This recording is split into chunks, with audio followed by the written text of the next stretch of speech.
Ce procès qui nous replonge dans la crise des Gilets jaunes fin 2018.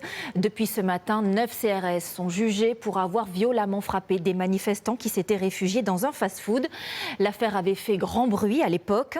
À l'ouverture de l'audience, ils se sont présentés en costume, ce qui a soulevé un problème.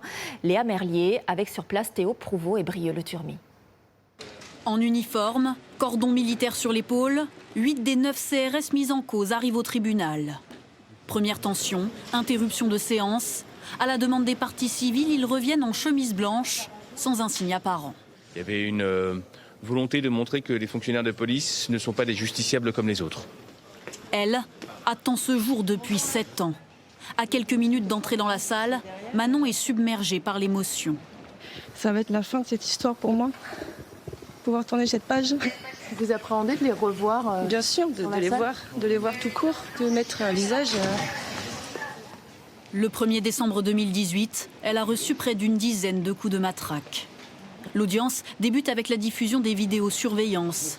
Avenue de Wagram à Paris, des manifestants forcent l'entrée de ce fast-food pour échapper au gaz lacrymogène. Des CRS reçoivent l'ordre de les faire sortir. Face à eux, des manifestants lèvent les mains en l'air. Les CRS chargent.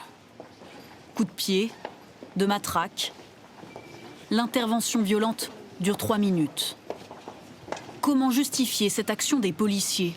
Pendant l'enquête, certains d'entre eux ont reconnu des violences excessives. Pour la défense, cette charge intervient au terme d'une journée de mobilisation tendue. À quelques centaines de mètres, sur les Champs-Élysées, la situation est explosive. Non, les manifestants n'étaient pas violents. Les manifestants n'étaient pas violents au moment où mes clients sont entrés. En revanche, ils l'étaient tout au long de la journée. Pendant les investigations, les autorités hiérarchiques ont reconnu que l'intervention n'était pas légitime. Le commandant de l'unité n'a pourtant pas été mis en examen, une décision regrettée par les parties civiles.